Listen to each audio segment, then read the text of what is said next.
ব্রিটেনের রাস্তায় ইন্স্যুরেন্সবিহীন গাড়ি জব্দের সংখ্যা গত ১৬ বছরে সর্বোচ্চ পর্যায়ে পৌঁছেছে। মোটর ইন্স্যুরেন্স ব্যুরো অনুমান করছে প্রতিদিন প্রায় ৩ লাখ গাড়ি দেশের রাস্তায় চলছে, যেগুলোর হয়তো সঠিক ইন্স্যুরেন্স নেই অথবা একেবারেই কোনো ইন্স্যুরেন্স নেই। যদি কেউ বৈধ ইন্স্যুরেন্স ছাড়া গাড়ি চালিয়ে ধরা পড়ে, পুলিশ তাকে ৩০০ পাউন্ড জরিমানা করতে পারে এবং ড্রাইভিং লাইসেন্সে ৬টি পয়েন্ট যোগ করতে পারে। এমনকি চালককে আদালতেও পাঠানো হতে পারে। সঠিক ইন্স্যুরেন্স না থাকলে গাড়ি জব্দ করার, এমনকি গাড়িটি যদি সেই চালকের নিজের গাড়ি নাও হয়, তারপরও পুলিশের কাছে গাড়ি জব্দ করার ক্ষমতা আছে। ২০২০ সালে ব্রিটেন জুড়ে প্রায় ১,৩০,০০০ গাড়ি জব্দ করা হয়েছিল। গত ৫ বছরে এই সংখ্যা ২০%-এরও বেশি বেড়েছে এবং গত বছর প্রায় ১,৬০,০০০ গাড়ি পুলিশ জব্দ করেছে। সারা দেশে অপারেশন স্কেলিস নামে একটি অভিযান চলছে, যার মূল লক্ষ্য ইন্স্যুরেন্সবিহীন গাড়িগুলোকে রাস্তা থেকে সরিয়ে দেয়া।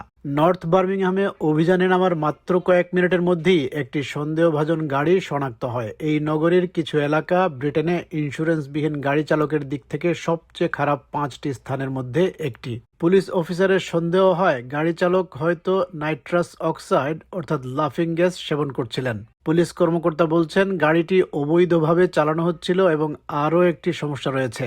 গাড়ির ভেতরে অনেকগুলো খালি ক্যানিস্টার পাওয়া গেছে, যার সন্দেহ আরও বাড়িয়ে দেয়। পুলিশ জানায় গাড়িটি অনুসরণ করে চালকের সঙ্গে কথা বলে তার কাছে নাইট্রাস অক্সাইডের ৯টি ক্যানিস্টার পাওয়া যায়। That vehicle was followed and the driver was spoken to.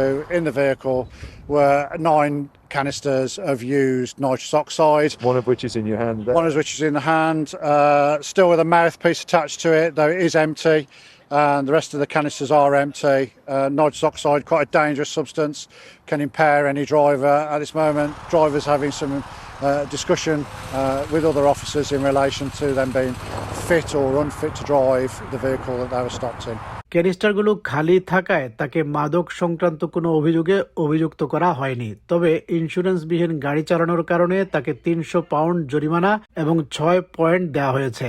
গাড়ি জব্দ করা হয় এবং পুলিশ বলছে ইন্স্যুরেন্সবিহীন গাড়ির সঙ্গে প্রায় অন্যান্য অপরাধও জড়িত থাকে। এই ফুটেজে দেখা যায় হার্ড শোল্ডার ব্যবহার করে দ্রুত গতিতে গাড়ি চালিয়ে একটি পার্ক করা গাড়ির খুব কাছ দিয়ে চলে যাওয়ার মাধ্যমে চালক এক ভয়াবহ দুর্ঘটনার কাছাকাছি চলে গিয়েছিলেন। এ ধরনের কিছু ক্ষেত্রে মানুষ প্রাণও হারায়। একজন ইন্স্যুরেন্সবিহীন গাড়ি চালক ঘন্টায় ১০০ মাইল গতিতে বার্মিংহামের কেন্দ্র দিয়ে গাড়ি চালাচ্ছিলেন। লন্ডনের উবার চালকদের জন্য বিশেষ সুযোগ। উবার প্যানেলভুক্ত অ্যাকাউন্ট্যান্ট হিসেবে তাজ অ্যাকাউন্ট্যান্টস আপনার ভ্যাট রেজিস্ট্রেশন এবং ট্যাক্স পরামর্শ দেবে একদম ফ্রিতে, যার পুরো খরচ বহন করবে উবার। বছরে হাজার হাজার পাউন্ড বাড়তি আয়ের সুযোগ। এখনই কল অথবা হোয়াটসঅ্যাপ করুন অথবা চলে আসুন আমাদের অফিসে। ক্র্যাক কোকেন গ্রহণ করে দুর্ঘটনায় পড়েন তিনি। একটি গাড়িতে ধাক্কা দেন, যার চালক ছিলেন off duty police community support officer Holly Burke. তিনি ঘটনাস্থলেই মারা যান। পুলিশ জানায় অপরাধীরা প্রায়ই নিজেদের আড়াল করে রাখতে ইন্স্যুরেন্স করে না, কারণ এতে তাদের পরিচয় প্রকাশ পাওয়ার ঝুঁকি থাকে। People who commit criminality 9 times out of 10 do not want to be identified by police officers, so they won't insure their vehicles legitimately because that would give away who's driving it. You will see that organised crime groups will also use vehicles that are uninsured to carry out their business as well. So yes, it does come with a lot of secondary offences. অভিযানে দেখা যায় আরও অনেক গাড়ি আটক করা হচ্ছে। কিছু গাড়িতে অবৈধভাবে টিন্টেড জানালা, কোনোটিতে বৈধ এমওটি নেই বা ক্ষতিগ্রস্ত টায়ার রয়েছে। একটি গাড়ি একটি ফুড ডেলিভারি চালকের, যিনি সিট বেল্টে অবৈধ পরিবর্তন করেছেন যাতে তিনি সিট বেল্ট না পরেও গাড়ি চালাতে পারেন। অনেকেই বিভিন্ন অজুহাত দেন কেন তাদের গাড়ি ইন্স্যুরেন্সবিহীন কিংবা ইন্স্যুরেন্স থাকলেও সঠিকভাবে ইন্স্যুরেন্সকৃত নয় কেন। কেউ বলেন খরচ বেশি, কেউ বলেন তারা লাইসেন্স পাননি। পুলিশের মতে অনেকে আসলে গাড়ির পরিচয় এবং চালকের পরিচয় গোপন রাখতে চায় বলেই ইন্স্যুরেন্স করে না। A lot of people just own up to it and say, I couldn't afford it or I haven't passed my driving licence.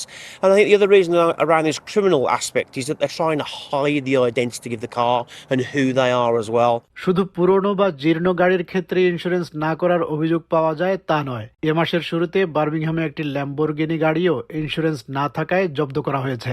এই অভিযানে পুলিশের সাথে কয়েক ঘন্টা থেকে 16টি ইন্স্যুরেন্সবিহীন গাড়ি জব্দ করতে দেখেছেন বিবিসির প্রতিবেদক। এই সমস্যা দিনে দিনে আরও বিস্তৃত হচ্ছে।